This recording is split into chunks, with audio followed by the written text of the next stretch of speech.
อาการต่างๆอันเกิดจากจิตสงบเอิ้นว่าปีติโดยเพิ่นเว้ายังมาตรฐานไว้5อย่างซะก่อนแต่ที่จริงมันมีหลายอย่างกว่านั้นแหละแต่มันสิเป็นไปถ้าสิแจกแจงโดยทั้งเบิดมันก็ยืดยาวเกินไปปรากฏอาการปีติมีอาการขนพองสยองก้าวขนลุกไปเบิดตัวหัวตัว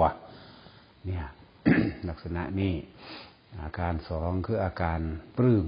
อิ่มน้ำตาไหลอาการ3คือเห็นแสงสว่างคล้ายฟ้าแลบมั่งหรือแสงพุ่งพั่วขึ้นมาโดยที่เฮาบ่ได้ตั้งใจที่เบิ่งมันแต่ว่ามันเป็นของมันเองอาการอิ่มอยู่ในหัวใจอยู่ในใจอยู่ในกายอิ่มเอิบอิ่มอย่างหนึ่งโยกหน้าโยกหลังโยกซ้ายโยกขวาและอาการที่เกิดเสียวๆนิ่มๆหน่วงๆอยู่ในระหว่างสันจมูกแล้วก็ระหว่างกลางหน้าผากก็ของเองต่อมาก็เป็นอาการคล้ายๆครับให้ไตไปตามขอบดังเฮานี่แหละขอบจมูกขอบตาขอบหูหรือทั่วหน้าแต่เป็นบ่แม่นตัวเดียวหลายๆตัวเป็นแผงนั่นแหละต่ออาการเป็นหนาหยาๆช้าๆแต่ว่านิ่มในระหว่างหน้าอีกอันนึงนี่เอิ้นว่าอาการปีติที่เกิดจากความสมาธิเฮามันร่วมจิตไม่สอดสายไปทางอื่นเอิ้นว่าเอตัคคตาจิตเอตัคคตาลมจิตมีอารมณ์เดียวอยู่ในระหว่างชั้น1 2จังซี่ที่ถามเข้ามาคือว่าสิป้องกันจังไดแล้วมันชื่อหยังมันชื่อว่าปีติอาการนี้เป็นอาการปีติบ่ต้องตกใจเป็นอาการที่มันจิตก็คือความคิดทั้งหลายบ่เคยอยู่บ่เคยนิ่งบ่เคยได้รับรสแห่งธรรมเลยออกอาการแบบนี้เป็นไปต่างๆนานาบางคนก็เป็นลักษณะอีกหนึ่งคือว่าโตใหญ่โตพองสูงหรือลักษณะว่าค่ายตัวเองเหาะลอยไปนี่เอิ้นว่าอาการปิติทั้งนั้นแหละให้คลายความสงสัยในคำว่านี่อาการแบบนี้เอิ้นหยังเรียกว่ายังไงนี่ให้เรียกว่าจังซี่แหละเพื่อเอิ้นว่าปิติมันที่มันแสดงออกมาทางร่างกายบ่ต้องแก้หยังแค่รู้ว่านี่อ๋ออันนี้คืออาการปิติเพิ่นว่าเฮามันก็รู้สติมันก็รู้อยู่แล้วมันนึกมันรู้อยู่แล้วแต่ว่าอย่าถิ่มคำบริกรรมสัพพัญญะคือรู้สึกตัวนี่แหละคือว่ารู้สึกตัวรู้แบบนี้ต่อมาก็คือว่าเมื่อรู้แล้วว่ามันเป็นหยังก็บ่ต้องไปใส่ใจมันให้นิ่งอยู่ในเฉพาะลมหายใจเข้าออกกับคำบริกรรมสำหรับผู้ใส่คำบริกรรมสำหรับผู้จับลมหายใจก็จับไปเดี๋ยวก็ผ่านอาการที่3เนี่ยเมื่อผ่านอาการปิติอาจจะตัดออกจากร่างกายแต่ว่ามีสติรู้อยู่คือเก่าได้ยินเสียงเป็นปกติแต่บ่นำเสียงนั้นเข้ามาคิดคนเว้าหมาเห่ารถวิ่งบ่ได้สนใจได้ยินแต่ว่าบ่นำเข้ามาคิดย่อมนิ่งอยู่กับลมหายใจของเจ้าของเองอาการต่อไปสิมีอาการคล้ายๆก็ว่าคือใจสิขาดใจสิแน่นเป็นหัวใจเต้นแห้งก็แล้วแต่อันนี้เป็นเครื่องหลอกเฮ็ดให้เฮาย่านตายมั่งหลายๆอย่างคิดว่าสิเป็นบ้ามั่งหายใจบ่ออกมั่งอันพวกนี้ต่อไปอาการต่อไปก็สิเกิดขึ้นมันสิเผลอไปอันนี้ต้องเป็นไปเลยว่าไม่ได้ตั้งใจมันสิเป็นเองถ้ายิ่งตั้งใจ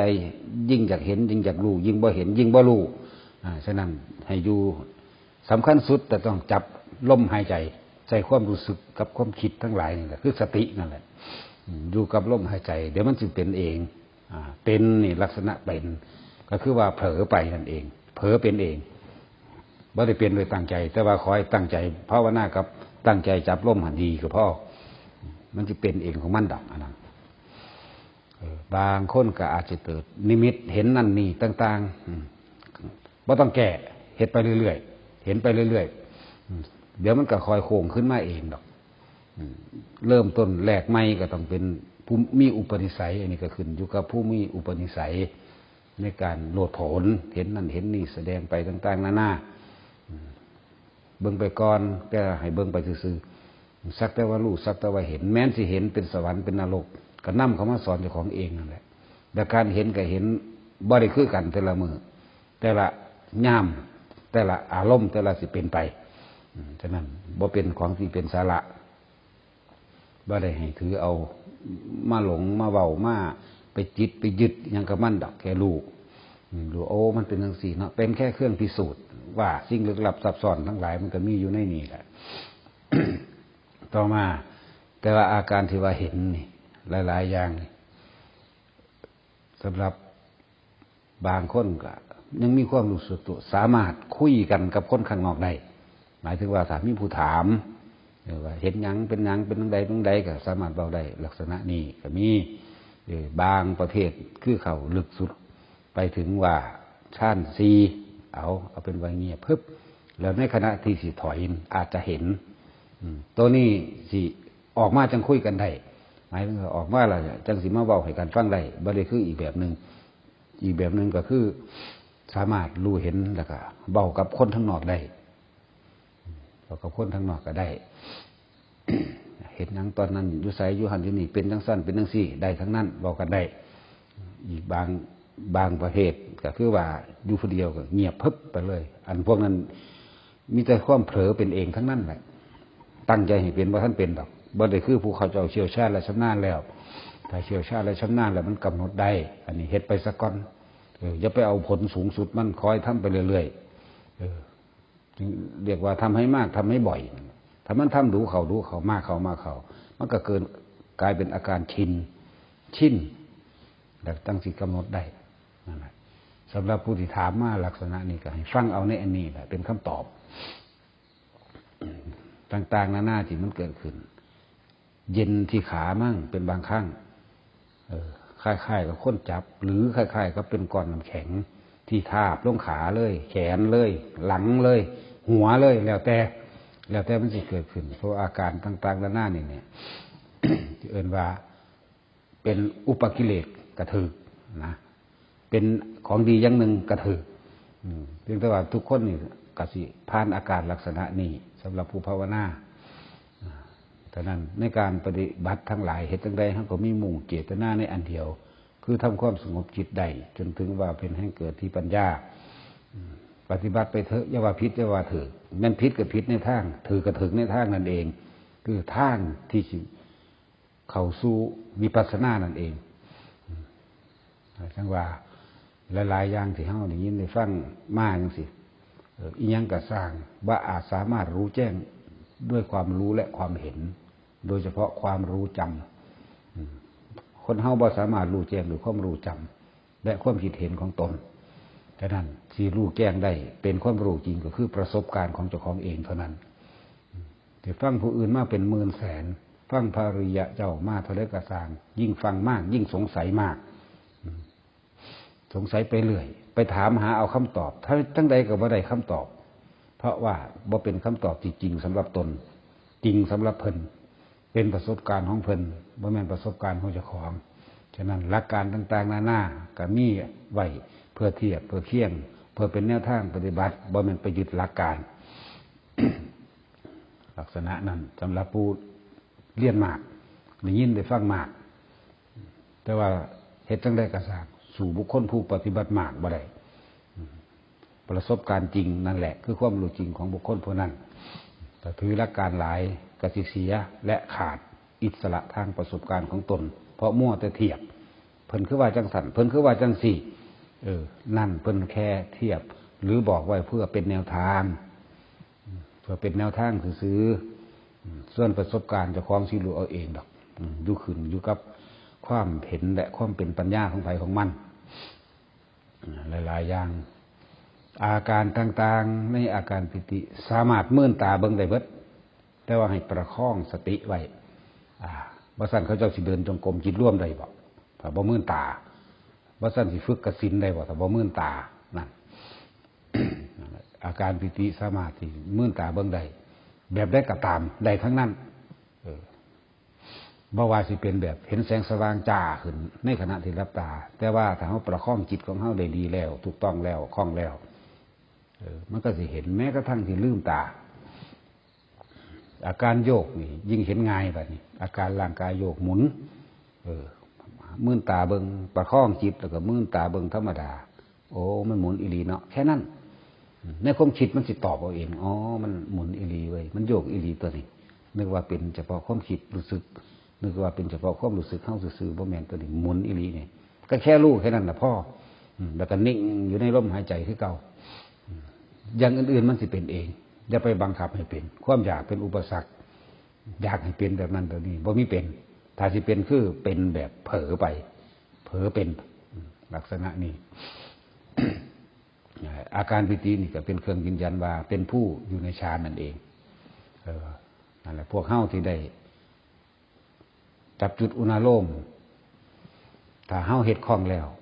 นึกถึงภาพพระปึ๊บก็เป็นโลดอาการปิตินั่นจะเกิดขึ้นในระหว่างกลางหน้าผากหรือบางคนก็เกิดขึ้นแต่ละหม่องบ่คือกัน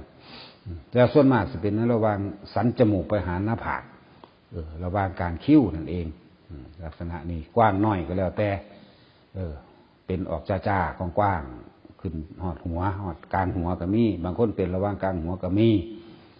เป็นคือลมหัวกุดนี่น้อยอยู่ระหว่างกลางหัวนี่ก็มีแล้วแต่นั่นแหละขึ้นอยู่กับว่าผู้ใดสิถืออาการใดอันนี้คือเว้าโดยทั่วไปแต่ว่าบ่ได้ยืนยันบ่ได้ตัดสินไผถือหรือผิดกับผู้นั้นไปหาเฮ็ดเอาเองต้องแบบนั้นแบบนี้บ่แล้วแต่ไผนั่นแหละผู้ใดเจอกับอาการอันใดก็เอาไปพิจารณาเอาเองแค่รู้แล้วอ๋อมันเป็นอันนี้นี่เองแล้วก็พอละส่วนคำว่าขามเวทนาขามแบบใดเฮ็ดดูแล้วสิรู้วิธีขามด้วยตนเองดอกฟังผู้นั้นเว้าฟังผู้นี้เว้ายิ่งไปเพ่งใช่มั้ยมันเก็บเอาเถอะนะทำให้มากทำให้บ่อยทำให้ชินเมื่อชินชาแล้วมันก็สิรู้ของมันเองนะว่าขามแบบใดส่วนผู้ถามมาเวทนาขามแบบใดทำให้มากทำให้บ่อยนั่นแหละแล้วสิรู้เองลักษณะนั้น บ่แม่นของน้อยผู้เขาเจ้าฝึกมา20-30 ปีนั่นล่ะเขาเจ้าก็รู้ในตัวเขาเจ้าล่ะจนว่าบ่อยากตอบหยังนั่นล่ะคือมีแต่บอกว่าทำเองเถอะน่าจะรู้นั่น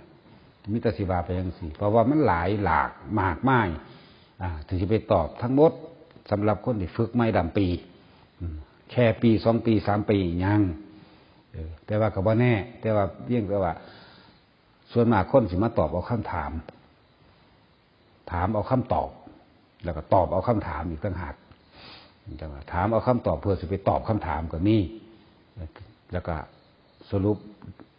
โดยความคิดเห็นของตนเป็นใหญ่เนี่ยสิไปจังซี่เมื่อได้คำตอบแล้วไปตอบคำถามลักษณะนั้นแต่นั้นอีหยังกระสร้างแม้นสิฟังผู้อื่น